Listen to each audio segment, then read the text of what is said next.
Aproximadamente 2 meses atrás comencé una serie de los 7 milagros de Jesús en el Evangelio de Juan, ¿se acuerdan? Sí.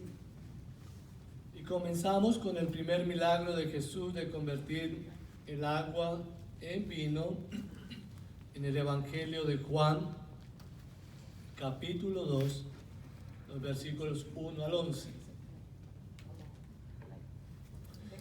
Lo importante es que esta señal o milagro la hizo Jesús en una boda. Hablando de boda, hace 8 días estuvimos en la celebración de la boda de nuestra hija menor, Carolina. Para un pastor siempre es y será un privilegio ofrecer la bendición de nuestro Dios a una pareja que deciden buscar la bendición de nuestro Dios, su presencia, la presencia de Jesús en ese nuevo hogar que se va a conformar. Para mí fue un privilegio doble de poder entregar a nuestra hija y casarla al mismo tiempo. Así como nuestra hija Carolina y su prometido Mike decidieron invitar a Jesús a su fiesta de boda, así de sabia fue la decisión de aquella pareja de Caná de Galilea, quienes invitaron a Jesús a su fiesta de boda. El pasaje bíblico ustedes ya lo conocen, pero vamos a leerlo para que volvamos a entrarnos en la historia y permitir que el Espíritu Santo nos revele una enseñanza más de esta porción del Evangelio. Evangelio de Juan, capítulo 2, verso 1 al 11. Leo la palabra de Dios. Dice Juan: al tercer día se hicieron unas bodas en Caná de Galilea y estaba allí la madre de Jesús, María. Y fueron también invitados a las bodas Jesús y sus discípulos. Y faltando el vino, la madre de Jesús le dijo: no tienen vino. Jesús le dijo: ¿qué tienes conmigo, mujer? Aún no ha venido mi hora. Su madre dijo a los que servían: haced todo lo que os dijere. Y estaban allí 6 tinajas de piedra para agua, conforme al rito de la purificación de los judíos, en cada una de las cuales cabía 2 o 3 cántaros. Jesús le dijo: llenad estas tinajas de agua. Y las llenaron hasta arriba. Entonces le dijo: sacad ahora y llevadlo al maestro de sala. Y se lo llevaron. Cuando el maestro de sala probó el agua hecha vino, sin saber él de dónde era, aunque lo sabían los sirvientes que habían sacado el agua, llamó al esposo y le dijo: todo hombre sirve primero el buen vino, y cuando ya han bebido mucho, entonces sacan el vino inferior, mas tú has reservado el buen vino hasta ahora. Verso 11. Este principio de señales o milagros hizo Jesús en Caná de Galilea y manifestó su gloria, y sus discípulos creyeron en Jesús. Amén. Mis hermanos, este pasaje bíblico nos enseña que cuando Jesús está presente en una boda, en un matrimonio,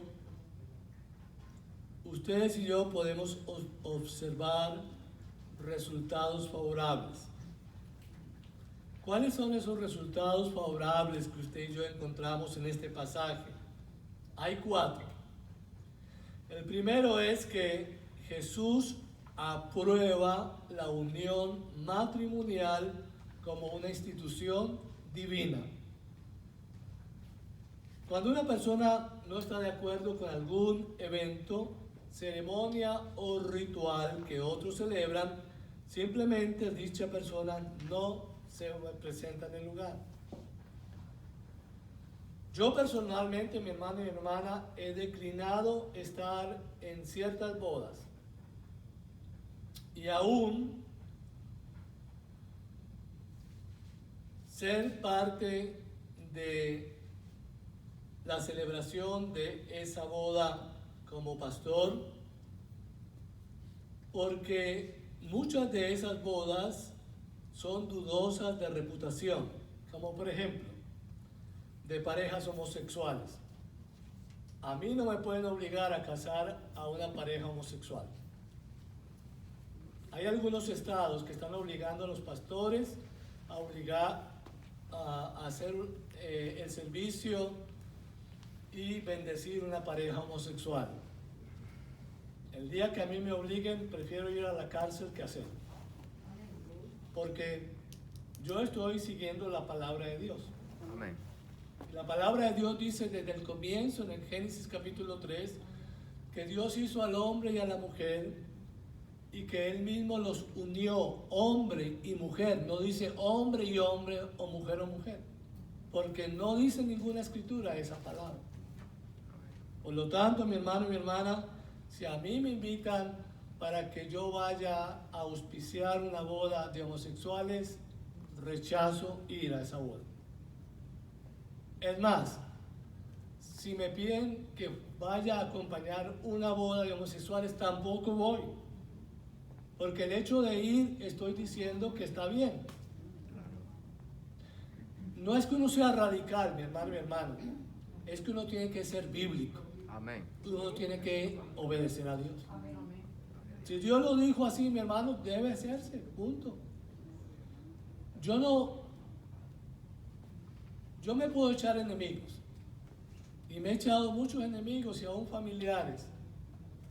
No, que no debe ser tan radical. No es radicalismo, es que yo tengo que obedecer a Dios y yo tengo que complacer a Dios antes que a los hombres. Amén. Perdónenme, pero no soy radical en esa área. Lo otro, mi hermano y mi hermana, a mí me han invitado a bodas y a celebración de bodas arregladas. Aquí en Norteamérica, nosotros, mi esposa y yo, ya vamos a cumplir 38 años, vamos para 39 o 40 quizás de estar aquí. Hemos vivido en 4 diferentes estados. Y me han llamado, pastor, venga, celebre una boda de una pareja, bendígalos. Y le digo yo, bueno, el detalle es que nosotros los pastores no vamos a bendecir una pareja que nosotros desconocemos, ¿verdad? Es como decirle a un médico, opere a alguien sin saber la hoja clínica de esa persona. Porque ninguno, mi hermano, ningún médico se atreve a operar a alguien que no sabe la hoja clínica. Ese hombre es hipertenso, esa mujer es diabética, esa mujer o ese hombre tienen esto, tienen este problema. No puedo operarlo sin esos detalles, porque qué tal que se le baje el azúcar en medio de una operación y yo no sepa. O se le baje la presión o se le suba la presión y yo no sé que ese hombre es diabético o es hipertenso o tiene un cáncer o tiene un problema. Por lo tanto, solamente mi hermano y mi hermana se hace una operación de emergencia cuando es un accidente y tienen que hacerlo y se van a ir. Es la única manera. Igual nosotros los pastores no podemos casar a alguien sin conocer un poquito de su historia. No, pastor, cásenos. ¿Pero por qué? ¿Cuál es el detalle? No, es que mira, que los papeles, que los documentos, pastor. No, yo no hago ese matrimonio. Perdóname, pero yo no voy a usar a Dios para eso. No voy a pedir la bendición de Dios cuando ustedes están haciendo algo ilegal. Aquí uno no se casa por papeles, se casa porque ama a la otra persona, porque se va a comprometer a vivir con esa persona hasta que la muerte los separe, Amén. a formar un hogar y a ser ejemplo y a ser bendición. Ahí yo caso a una pareja. Amén. Pero no me digan que sea por documento, mi hermano, porque tampoco lo hago. Ni asisto a esa parte, mi hermano y mi hermana. Y hay otros, mis hermanos, mis hermanas, que están casados en sus países, tienen esposas, esposos, hijos, y se quieren casar acá. Pastor, pero ¿cuál es el problema? La mujer mía está por allá. ¿Y qué? Están casados delante de Dios, estén en la China o en la Conchinchina. Están igual, casados. ¿Cómo yo voy a participar de algo que no es correcto? ¿Cómo me piden hacer eso? Por favor, no lo hagan. Gracias a Dios que nadie me busca hacer los matrimonios y doy las gracias a Dios porque Él me ha dado sabiduría. Mi hermano y mi hermana, Jesús aprueba la unión matrimonial como una institución divina. En este caso de la historia bíblica vemos a Jesús y a sus discípulos gustosamente presentes en la fiesta de bodas que se estaba llevando a cabo en Canaán, en Galilea. La presencia de Jesús en la fiesta significaba que estaba de acuerdo con la unión matrimonial y el haber llevado a sus discípulos y a su madre María a aquella fiesta. Pues Jesús sabía que su Padre había unido en matrimonio a la primera pareja de la raza humana. Era Dios quien instituyó el matrimonio y por tanto la presencia del Creador es el sello de bendición y aprobación en cualquier pareja. Amén. Jesús durante su ministerio defendió la integridad del matrimonio, enseñando que para los hijos de su pueblo Israel y para el pueblo de Israel espiritual, la iglesia, no es apropiado ni el adulterio, ni el divorcio, e incluso ratificó con sus propias palabras en Mateo 19:6 y Marcos capítulo 10, versículo 9, lo que Dios une, no lo separe el hombre. Amén. El matrimonio, mi hermano y hermana, no es un producto evolutivo de la humanidad, ni tampoco es una invención de las leyes que solo lo reconocen y que cuando quieren la pervierten, sino que es una institución divina que Jesucristo aprueba y bendice. El segundo resultado favorable de la presencia de Jesús en el matrimonio es que Jesús trae provisión cotidiana para el matrimonio.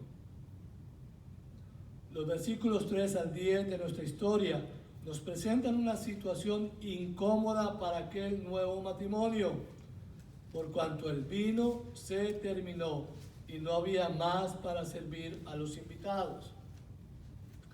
Notemos que en esta fiesta había gente importante, pero ninguna de ellas tuvo la capacidad de solucionar el problema de la falta de vino. María le dijo a Jesús, no tiene vino. Era lo único que ella podía hacer, ¿sí o no? Los discípulos de Jesús tampoco pudieron dar solución. Habían algunos religiosos, pero la religión no puede hacer nada para darle solución al problema. En cambio, Jesús lo convirtió. 6 tinajas de agua en vino. Aproximadamente unos 100 litros de vino. Esto, mis hermanos, nos enseña que las necesidades del ser humano tienen solución perfecta y gratuita cuando la presencia del Señor Jesucristo es buscada y bienvenida en un matrimonio. Yo lo digo por experiencia propia, mi hermano y mi hermana. Ya mi esposa ahorita en noviembre y yo vamos a ver si el cálculo no me falla. 37 años de casados. Lo hicimos con la bendición de nuestro Dios, invitando a Jesús a la boda. ya, un 22 de noviembre del año 1984, en medio de una nevada en Chicago. Nos tocó nevada. Pero invitamos a Jesús a esa boda, mi hermano, y mi esposa y yo somos testigos de los beneficios de nuestro Dios en 37 años de matrimonio. Amén. No nos ha faltado el pan nuestro de cada día. Hemos tenido abundancia y escasez. Gloria a Dios. Pero en medio de toda esa situación podemos dar testimonio de que Jesús cumple con la provisión cotidiana cuando nosotros en nuestra boda invitamos a Jesús a ser parte de nuestro hogar. Amén. ¿Entienden esto, mi hermano, la importancia de tener y darle la bienvenida a nuestro Señor Jesucristo en nuestras bodas? El tercer resultado favorable de la presencia de Jesús en el matrimonio es que Jesús manifiesta su gloria o su presencia a favor del matrimonio. Amén. El evangelista Juan dice que este era el primer milagro o señal que realizó Jesús en Canaán de Galilea y manifestó su gloria. ¿Qué es la gloria de Dios? Su presencia.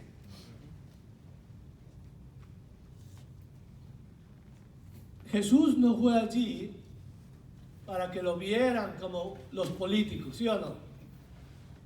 Los políticos, mi hermano, mi hermana, ¿cuándo están en la comunidad? Cuando van a hacer elecciones. Se hacen presentes. Y se hacen presentes para donar comida que no es de ellos, ni es del bolsillo de ellos, ni nada de eso. Eso es del mismo pueblo, del mismo gobierno, de nuestros impuestos. Y entonces van ahí a darse, ¿ya? Y a sacar pecho y decir, mire lo que les traigo y mire lo que hago por usted. Jesús no fue a pantallar allá, mi hermano y mi hermana. Jesús fue a esa boda, primero porque lo invitaron. Y segundo porque él estaba de acuerdo en que esta pareja se casaba pidiendo la bendición de su padre y la presencia de él. Y la gloria de Dios se manifestó en ese lugar porque cuando se acaba el vino, la presencia de Dios en un lugar trae la provisión y la bendición a lo que falta. Y eso es lo que da a nosotros, mi hermano y mi hermana, la realidad de que la verdadera identidad de nuestro Dios a través de Jesucristo es su gloria, es decir, su presencia en la tierra, su presencia en la vida de hombres y mujeres de carne y hueso como nosotros, sobre todo en una nueva pareja, en un nuevo hogar que se está formando, como en el hogar de mi hija Carolina y mi yerno Mike. ¿Entienden esto, mi hermano? Jesús era el Mesías. La señal que él estaba dando es que él como Mesías tenía la solución aún en cosas materiales, como convertir agua en vino. El matrimonio, mi hermano y mi hermana, es la primera institución divina en la que Dios desea que la gloria salvadora de su Hijo Jesucristo sea conocida. Lo primero que todo matrimonio debe conocer es el poder salvador y presencia amorosa de Jesucristo. El cuarto resultado favorable de la presencia de Jesús en el matrimonio es que Él bendice a otros a través de cada matrimonio.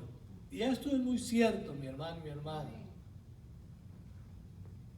Después de todo el relato que el apóstol Juan nos presenta, en el que Jesús convirtió el agua en vino, para los invitados en la fiesta de boda, concluye diciendo que sus discípulos creyeron en Jesús. La pregunta que usted se puede hacer, como me la hago yo, y es que los discípulos todavía no habían creído en Jesús, y en verdad que no.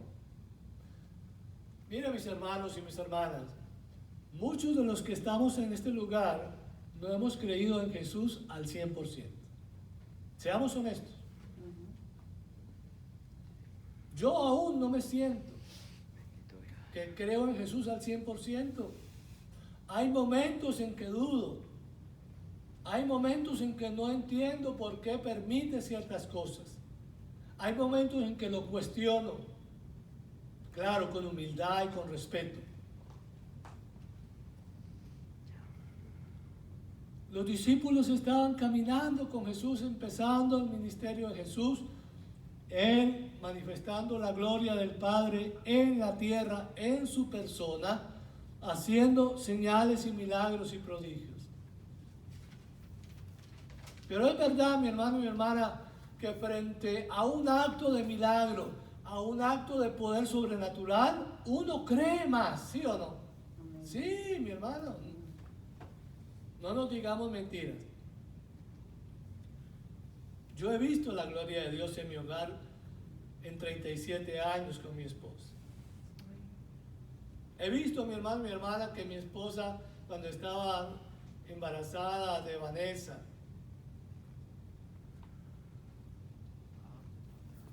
tenía un problema que le estaba sucediendo en la columna. No era un asiático, sino una cuestión que se llama asiática. ¿Ok? No era un problema de asiático de Asia, sino que tenía un problema de asiática y tenía mucho dolor. Y tengo un hermano mayor, Jorge Alirio, que él tiene el poder de sanidad divina. Y cuando yo llamé a mi hermano, le dije yo, Alirio, ven y ora por mi esposa. Él vino enseguida, se arrodilló, extendió su mano y desde ese día hasta hoy no tengo asiática en la casa. ¿Verdad? Y yo creí más en Jesús, mi hermano, porque yo soy testigo de este milagro. Soy testigo del poder de Dios. Y como eso le puedo contar todo el resto de la tarde milagros y señales y prodigios de Dios en mi casa, y por eso le creo y le amo y le sirvo más y más cada día. Los discípulos aquí, mi hermano y mi hermana, cuando ven, ¿cómo así? Y viene el hombre que sirve el vino y dice, oye, cabezón, ¿cómo diste el peor vino al comienzo cuando se da al comienzo el mejor vino? Porque mi hermano tiene razón, ¿sí o no? Cuando ustedes llegan a una casa, lo primero que le dan es el cafecito recién hecho, ¿sí o no? Para que ¡ay, qué café tan bueno! ¡Ah, qué aroma! ¡Qué rico! Después se lo dan recalentado, ¿sí o no? ¿Sí? No van a hacer otra casa de café. No, olvídate. Recalentado, mi hermano. Y la comida también. Se la sirven calientica cuando sale del fogón, ¿sí o no? Y si se quedan 2 horitas más, pues le damos, pero recalentado. ¿Qué vamos a hacer nuevo? Están locos. Hacer una comida nueva, no. Igual, mi hermano y mi hermana. ¿Por qué? Porque cuando usted ya tiene sus traguitos en el vino, lo que le den de ahí para abajo no sabe qué es. Es vino. Y entonces el maestro de sala dice, ¿cómo tú reservas el mejor vino para el final? Eso no se hace. No sabían que el dueño del vino, de la uva y de todo lo demás era el que había convertido el agua en vino.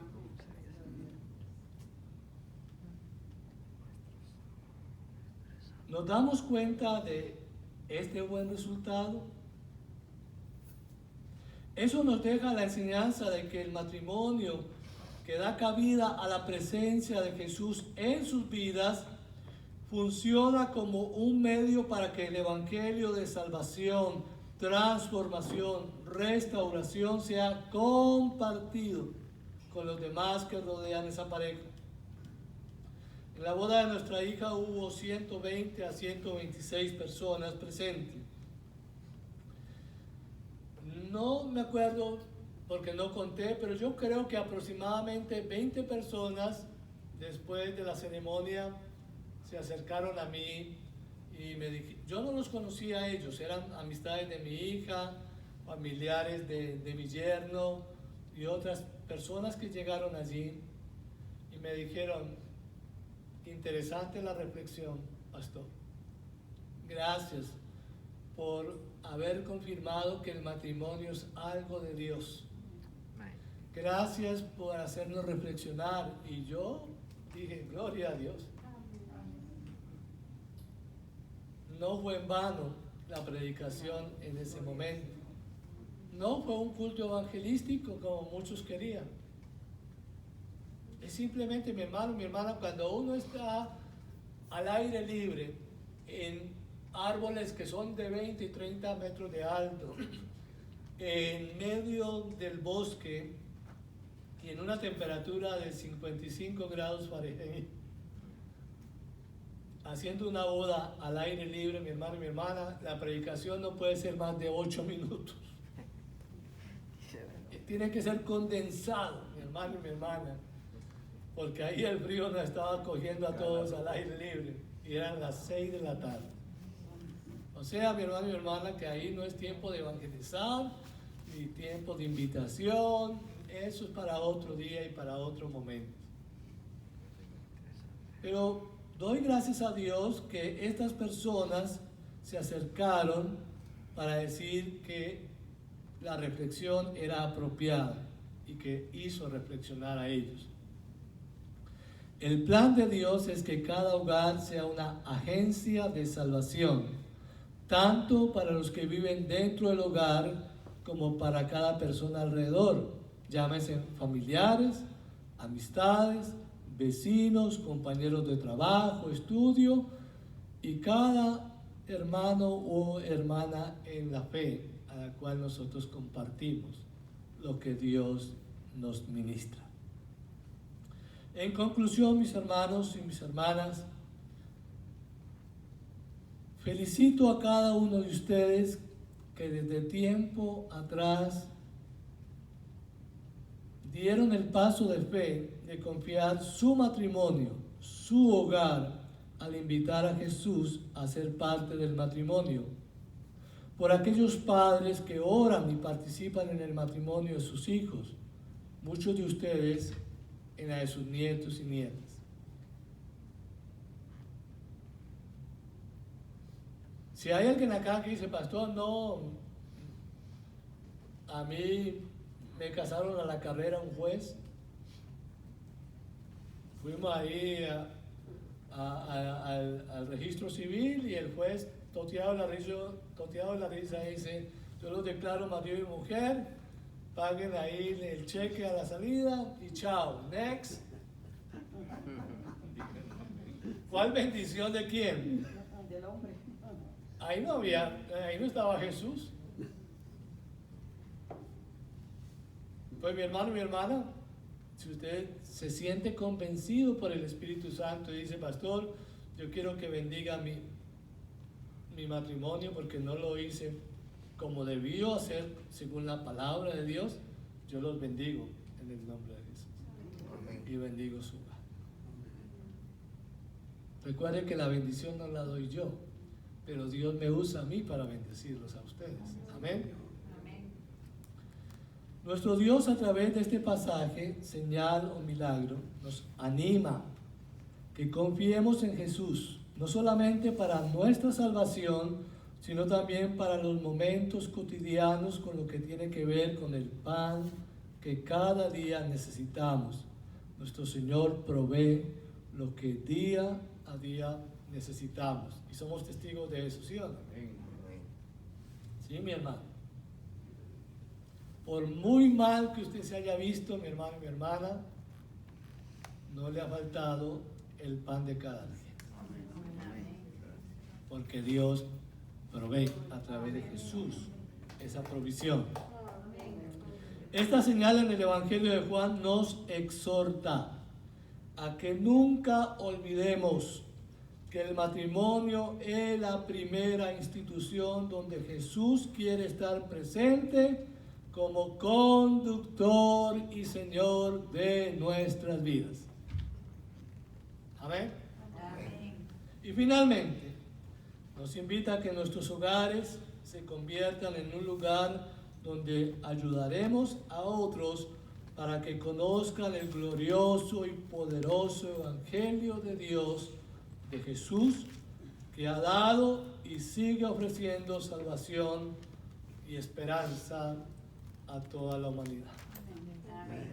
Mi hermano y mi hermana, ese es el hogar cristiano.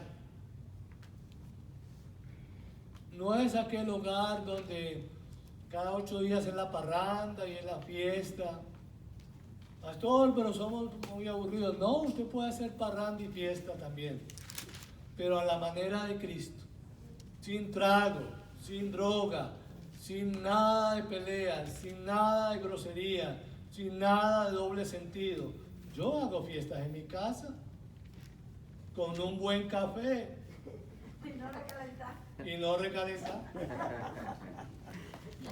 Yo me alegro cuando ustedes van a mi casa y comparten conmigo una taza de café y escuchamos música secular y también música cristiana y recordamos. Y esa es la felicidad de nosotros, porque la felicidad de nosotros no depende en la droga o en el alcohol o en el vicio que tomemos en ese momento. No, mi hermano, la verdadera felicidad es Cristo en el hogar de nosotros. Su presencia es más que un vino, es más que un alcohol, es más que droga, es más que mujeres, es más que hombres. Él llena todo nuestro ser. Y por eso no somos aburridos los cristianos, mi hermano. Si hay alguien que realmente se alegra y se goza, somos los cristianos. Amén.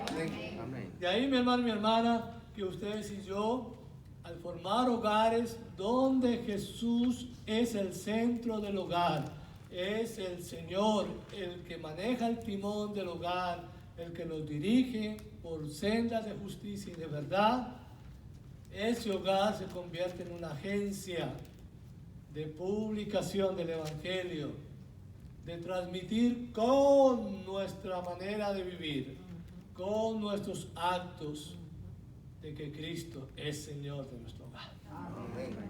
Y es lo que Cristo quiere, mi hermano, que cada hogar se convierta en esa agencia. Cada hogar es una iglesia pequeña en potencia.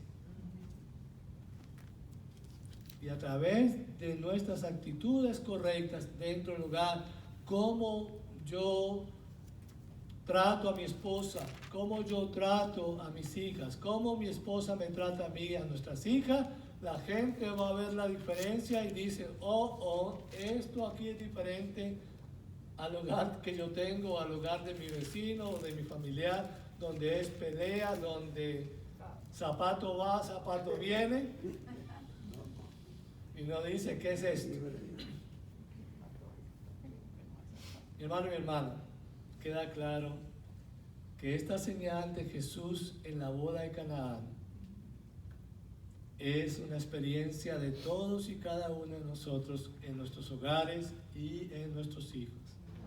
Yo volví a repetir esa experiencia solamente hace 8 días con nuestra hija menor, esperando con nuestra hija mayor que pronto también yo la pueda entregar y la pueda casar y decir, Señor, hemos cumplido con nuestras 2 hijas, que ellas formen sus hogares con la bendición y la presencia de Jesús, como en esta boda de Caná.